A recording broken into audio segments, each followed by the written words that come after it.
Hello guys, welcome back to Satwik Karmakar blogs. So guys, প্রত্যেককে শুভ মহানবমীর আন্তরিক প্রীতি ও শুভেচ্ছা।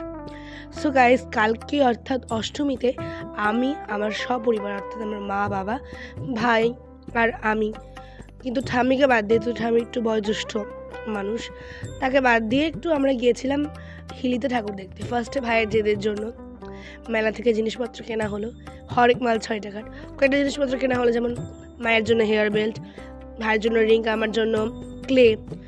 তারপরে আমরা আস্তে আস্তে এগোলাম ঠাকুরের প্যান্ডেল দেখার জন্য। ফার্স্টে আমরা গিয়েছিলাম সীমান্ত নামে একটা ক্লাব আছে, পরপর 3টে ক্লাব রয়েছে, সীমান্ত, যজ্ঞতলা এবং বিপ্লবী। ফার্স্টে সীমান্তটাই পরে, আমরা সীমান্তই দেখেছিলাম ফার্স্টে। অসাধারণ করেছে, জাস্ট তোমরা দেখতেই পাচ্ছ, ডেকোরেশনটা খুব সুন্দর করেছে। এই 3টা ক্লাব পরপর একটু হেঁটে হেঁটে গেলে এদেরকে পাওয়া যাবে অ্যাকচুয়ালি, ঠিক আছে? এই 3টা ক্লাবই প্রতি বছর কিছুটা ইউনিক করে। আর গাইস, ভিতরে আমরা যখন ঢুকে দেখলাম সোনার রং করা, অ্যাকচুয়ালি ওটা মাটির তৈরি, কিন্তু ভুল করে ভেবো না কিন্তু ওটা সোনার তৈরি। আবার ওটা সোনার তৈরি একদমই না, ওটা মাটিরই তৈরি হয়, কিন্তু সোনার রং করা হচ্ছে, সোনার জলের রং করা রয়েছে। ওটা খুবই সুন্দর। একটু ভিড় ছিল এখানেও, হচ্ছে প্রচণ্ড ভিড়, বালুঘাটের থেকে তো প্রচণ্ড ভিড় এখানে, সবাইকে ঠেলে ঠেলে বের করে দিচ্ছে। তাও আমি একটু সুযোগ বুঝে একটু ছবি সব তুলে নিলাম। তারপরে আমরা আস্তে আস্তে এগোচ্ছিলাম হচ্ছে যজ্ঞতলা যে ক্লাবটা রয়েছে সেটার যে প্যান্ডেল, তার দিকে। আমরা অ্যাকচুয়ালি আমার বাড়ি যেহেতু প্রতিরাম, ওখান থেকে আমরা টোটো করে এসেছিলাম অ্যাকচুয়ালি রিজার্ভ করে হিলিতে। তো মোটামুটি এখানে প্রতিরাম থেকে 30 কিলোমিটার বা 29 কিলোমিটার হয়। এবার তোমরা বলতেই পারো আমরা এতটা ডিস্টেন্স কেন টোটো করে আসলাম, বাসে করেও তো আসতে পারতাম। তো আমরা বলে দিই, প্রতিরাম থেকে হিলি বা বালুঘাট থেকে হিলি বা হিলি থেকে বালুঘাট, যেটাই বলো, প্রচণ্ড ভিড় হয় বাসগুলোতে, বসার জায়গা পাওয়া যায় না।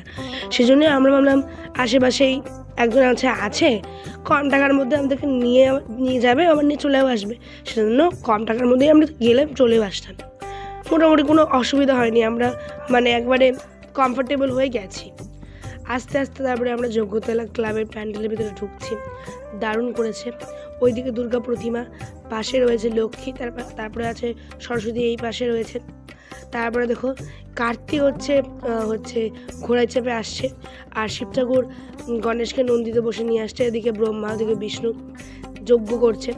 কিন্তু যজ্ঞের উপরে যে কি আগুন, যজ্ঞের যে আগুন, এর উপরে যে কে জল ঢালছে সেটা বুঝতে পারলাম না। শুম্ভ হতে পারে, বাট আই ডোন্ট নো। তারপরে আমরা ওখান থেকে গেলাম প্যাটিস খাওয়ার জন্য। খুব খিদে পেয়ে গেছিলো আমাদের, শুধু আমি অষ্টমীর অঞ্জলি দিয়েছি, নিরামিষই খেলাম কালকে। সেজন্য আমি ভাবলাম যে আমরা 4 জন মিলে নিরামিষটা খেয়ে নিই। তারপরে আমরা আস্তে আস্তে এগোচ্ছিলাম বিপ্লবীর সঙ্গে। দেখি বিপ্লবীর সঙ্গে প্রতি বছরই কিছুটা ইউনিক করে। তো এই বছর ওদের থিম ছিল থাইল্যান্ডের একটা বৌদ্ধ মন্দির, হুবহু একদম ওরকম করেছিল। আমি বৌদ্ধ মন্দিরের নামটা জানি না অ্যাকচুয়ালি।